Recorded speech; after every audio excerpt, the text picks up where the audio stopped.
पिछले 24 घंटे में अमेरिकी राष्ट्रपति डोनाल्ड ट्रंप के रूप में भारत के प्रति बदलाव देखने को मिला है। इसी विषय पर राष्ट्रीय प्रस्तावना न्यूज के ब्यूरो चीफ पीयूष त्रिपाठी ने संपादक समन्वय अभयानंद शुक्ल से खास बातचीत की। नमस्कार, आरती न्यूज में आपका स्वागत है। आज की चर्चा में मेरे साथ हैं हमारे संपादक समन्वय श्री अभयानंद शुक्ल जी। एक महत्वपूर्ण अंतर्राष्ट्रीय मुद्दे पर हम लोग चर्चा करने जा रहे हैं। शुक्ल जी, ट्रंप के बदलते रूप के चलते जो आप देख रहे हैं, इधर एकदम से ट्रंप के रूप में बदलाव आया। कल परसों तक क्या था, अचानक जब आप देखिए क्या हो रहा है।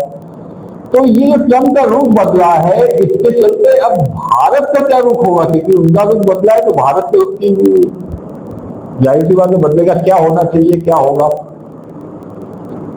ऑपरेशन सिंदूर के बाद डोनाल्ड ट्रंप ने जिस तरह का माहौल बना दिया था, वह निश्चित तौर पर भारतीय राजनीति के लिए चिंता का विषय बनी हुई थी। यहाँ का विपक्ष लगातार इस बात को कहने में लगा हुआ था कि हाउडी मोदी और तमाम जो नारे लगाए गए थे, मोदी ने जाके वहाँ प्रचार किया डोनाल्ड ट्रंप का, यहाँ पर हवन हुए तो वो भी सब काम नहीं आया और मोदी की विदेश नीति एकदम फेल हो गई है। एनडीए सरकार लगातार सवालों के घेरे में विपक्ष के। राहुल गांधी ने तो नरेंद्र सरेंद्र का नारा दे दिया था कि हमारा जो पाकिस्तान की लड़ाई हुई थी वो डोनाल्ड ट्रंप के कहने पर हमने सरेंडर कर दिया, हमने पीओके नहीं लिया। ये तमाम बातें हुई। तो इसको लेके हालांकि भारत ने कोई रिएक्शन नहीं किया, लेकिन डोनाल्ड ट्रंप लगातार ये कहते रहे कि हमने झगड़ा रुकवा दिया, हमने युद्ध रुकवा दिया और ट्रेड की धमकी देकर चौधरी बनने की कोशिश कर रहे थे। हालांकि भारत की ओर से कोई सीधा रिएक्शन नहीं दिया गया, बस इतना कहा गया कि भारत पाकिस्तान की लड़ाई रोकने में किसी उसका कोई हाथ नहीं था। लेकिन विपक्ष चाहता था, राहुल गांधी चाहते थे कि सीधे डोनाल्ड ट्रंप का नाम लिया जाए और डोनाल्ड ट्रंप से इसके और खराब कर लिए जाए। तो लेकिन उनको पता नहीं, किसी ने समझाया नहीं समझाया है कि वैश्विक राजनीति में जियो पॉलिटिक्स में कभी भी सीधी लड़ाई नहीं होती है। शब्द भी बहुत मौके के लिए बहुत सोच समझ के बोले जाते हैं। मोदी सरकार ने यही किया और उसके बाद डोनाल्ड ट्रंप ने 25% टैक्स लगाया, फिर 25% पेनाल्टी वाला टैक्स लगा दिया, कुल मिला के 50% टैरिफ कर दिया। भारत ने फिर प्रक्रिया निरस्त की, उसका जवाब ढूंढने में लग गई। इसके जवाब में नरेंद्र मोदी गए चाइना, शंघाई कोऑपरेशन ऑर्गेनाइजेशन में, वहाँ ब्रिक्स के बनने की चर्चा थी। रशिया, इंडिया और चीन का जो कंबाइन दृष्टिकोण बनना था, एक नया वर्ल्ड ऑर्डर बनने की बात हो रही थी। तो ये सारी बातें हुई, ये सारे फोटो देखने के बाद और फिर अपने अमेरिका में जो उनकी तमाम आलोचना हुई, वहाँ की सांसद निक्की हेली ने उनकी आलोचना की कि आप भारत जैसा एक महत्वपूर्ण साझेदार खो रहे हैं, एशिया में आपको उसकी हमेशा जरूरत पड़ेगी और ये सब गलत नीति का परिणाम है।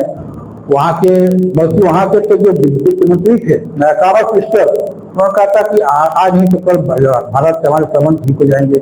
शायद उनको तो कुछ ज्यादा ही थी, तो सही बात कह रहे थे। लेकिन सबसे बड़ा मास्टर स्ट्रोक हुआ एससीओ की मीटिंग में नरेंद्र मोदी का जाना। वहां पर पुतिन, शी जिनपिंग और नरेंद्र मोदी की फोटो एक साथ आना, वहां पर नया करना, उसने बहुत बड़ा काम किया है। और उसी के बाद से फिर डोनाल्ड ट्रंप अपना स्टैंड बदलने में हुए हैं। पहले उन्होंने कहा कि हमने चीन के दबाव में भारत और रूस जैसा एक महत्वपूर्ण साझेदार खो दिया है, दोस्त खो दिया है। उसके बाद उन्होंने कहा कल भारतीय समय अनुसार 3:44 या 45 बजे शाम के समय से जो है उनके ट्वीट आने शुरू हो गए, उनका बयान आने शुरू हो गए कि भारत एक महान देश है, नरेंद्र मोदी महान प्रधानमंत्री हैं, नरेंद्र मोदी हमारे बहुत अच्छे दोस्त हैं और भारत से हमारे रिश्ते खराब नहीं है, बने रहेंगे। ये सारी बातें होती रही। खैर उसके बाद फिर नरेंद्र मोदी ने भी हरमन चाहत दिखाई और जियो पॉलिटिक्स का एक तकाजा भी है। उन्होंने कहा भाई मैं राष्ट्रपति डोनाल्ड ट्रंप के इस सराहना का मैं स्वागत करता हूं और भारत और अमेरिका के जो अच्छे रिश्तों की उन्होंने बात कही है, मैं भी उसका समर्थन करता हूं। तो इसको लेके जो है जो अचानक चेंज हुआ है, उससे यहाँ के विपक्ष के भी मुंह पे ताला लग गया है। मतलब इस समय तक जब हम लोग आपस में बात कर रहे हैं, विपक्ष के किसी बड़े नेता ने इस पर कोई प्रतिक्रिया नहीं की है। तो कूटनीति ऐसी ही होनी चाहिए, विदेश नीति ऐसी ही होनी चाहिए, और जियो पॉलिटिक्स में ऐसे ही बयान दिए जाते हैं, ये नरेंद्र मोदी सरकार ने बता दिया। और इस पूरे विदेश नीति के जो रणनीतिकार रहे, हालांकि दिमाग तो नरेंद्र मोदी का था, लेकिन उसको कंप्लायंस करने में विदेश मंत्री एस जयशंकर और राष्ट्रीय सुरक्षा सलाहकार डोभाल का बहुत बड़ा हाथ है। तो डोनाल्ड ट्रंप को भी लग गया है कि बिना इंडिया के हम चल नहीं पाएंगे। कम से कम एशिया में तो हम चीन का जो है मुकाबला नहीं कर पाएंगे। चीन के मुकाबले के लिए हमको इंडिया में जो आना पड़ेगा। अब देखना यह है कि आने वाले समय में इस टैरिफ पर क्या होता है, ये देखने वाली बात होगी।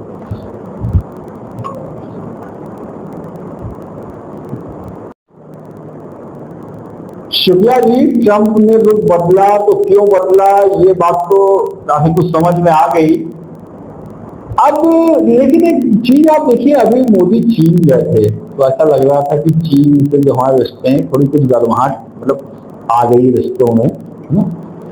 लेकिन जो अच्छे रिश्ते धीरे धीरे सुधर रहे हैं, कहीं ये जो नया डेवलपमेंट हुआ है अमेरिका वाला ट्रंप के रुख के बदलाव से, कहीं इस पर कोई ब्रेक तो नहीं लग जाएगा इससे? नहीं, अब ऐसा नहीं होने जा रहा है जी। भारत को भी समझ में आ गया है कि हमको विकल्प बनाए रखना चाहिए। हाँ।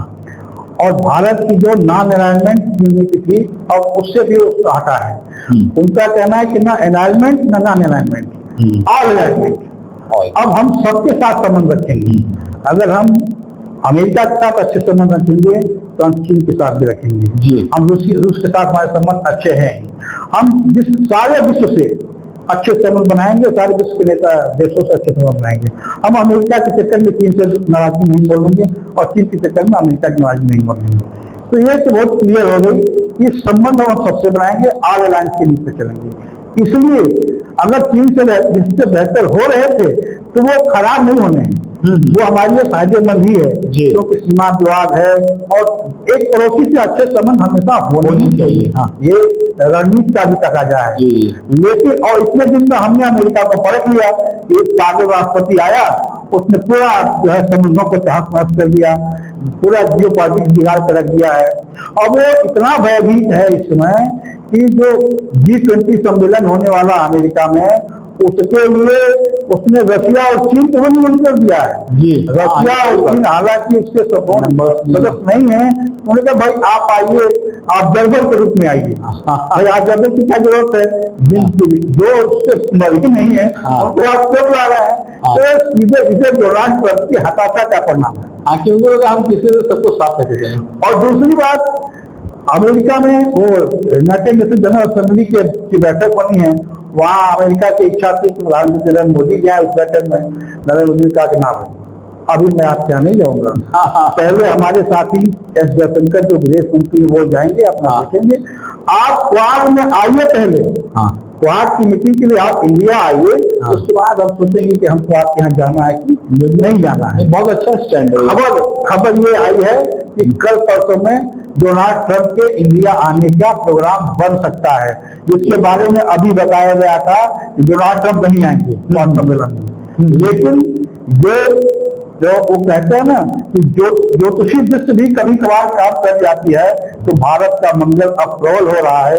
जब मंगल प्रबल हो रहा है तो सब चीजें अपने आप ठीक हो जाएंगी। ट्रंप को भी झुकना पड़ेगा, देश में जो विरोधी हैं, विपक्षी हैं, उनको भी झुकना पड़ेगा। और ये इसमें मेरा अपना मानना है कि इस समय सिर्फ और सिर्फ मोदी सरकार का समय है और मोदी ही चलाएंगे। और ये भारत के लिए ठीक है, अगर डोनाल्ड ट्रंप ने अपना स्टैंड बदला है तो भारत के लिए ठीक है, भारत के लिए अच्छी खबर है, क्योंकि अमेरिका से रिश्ते बिगाड़ के हमें कुछ मिलने वाला नहीं है। भाई हम बाजार हैं, हम अपना सामान बना के खुद बेच सकते हैं, लेकिन अगर बाहर का पैसा आएगा तो विदेशी मुद्रा आएगी, बिल्कुल सही वो बात है। हमारा घर भरेगी। हाँ। तो उसका आना भी अच्छी बात है। तो अमेरिका से रिश्ते हो जाएं, ये सबकी इच्छा है, क्योंकि लड़ाई झगड़े में भी कुछ रखा नहीं है, बेवजह का टेंशन होता है। एक टेंशन हम चाइना और पाकिस्तान का लेकर खेलते ही रहते हैं। चाइना भले सीधे हमको मार नहीं करता है, रुक के करता है, लेकिन ये भय बना रहता है कि वो तो पाकिस्तान की मदद कर देगा। तो अगर चाइना से रिश्ते अच्छे होंगे तो पाकिस्तान की मदद टेंशन नहीं करेगा, इतना लिहाज तो करेगा ही। अमेरिका से संबंध अच्छे होंगे तो हमारे आर्थिक स्थिति मजबूत होगी, हमारे और हिस्से ठीक होंगे। तो मुझे लगता है कि अमेरिका का ये स्टैंड जो बदलाव हुआ है, ये भारत के पक्ष में है, भारतीयों के पक्ष में है, भारतीय किसानों के पक्ष में है, पशुपालकों के पक्ष में है और मत्स्य पालकों के पक्ष में है। तो मेरे हिसाब से अच्छा है और आप भी प्रार्थना कीजिए सब ठीक हो। हम सबको ये प्रार्थना करनी चाहिए कि अच्छे रिश्ते रहें, ना सिर्फ अमेरिका से बल्कि अपने पड़ोसी चीन से भी। अमेरिका से आर्थिक दृष्टि से रिश्ते अच्छे होना बहुत आवश्यक है हमारे लिए। और चीन हमारा पड़ोसी है, कहा जाता है कि पड़ोसी से प्यार करो, ऐसा कहा जाता है। हर धर्म में इस चीज को बताया जाता है। और भारत का हमेशा से रहा है कि हम सबके साथ अच्छे, अब धीरे धीरे अब हो गया है। पहले गुड नेचर की हम लोग इससे आ गए हैं ऑल अलायंस पे। तो भारत एक विकल्प लेके चलना चाहता है, सबके साथ अच्छे संबंध रहें। बिल्कुल एक अच्छी बात है, संबंध अच्छे रहेंगे तो तरक्की होगी, प्रगति होगी, देश की प्रगति होगी। तो इस तरीके से इस चर्चा को हम आज यहीं विराम देते हैं। अगली चर्चा में हम आपके साथ फिर जुड़ेंगे, तब तक के लिए आप देखते रहें आरपी न्यूज। धन्यवाद।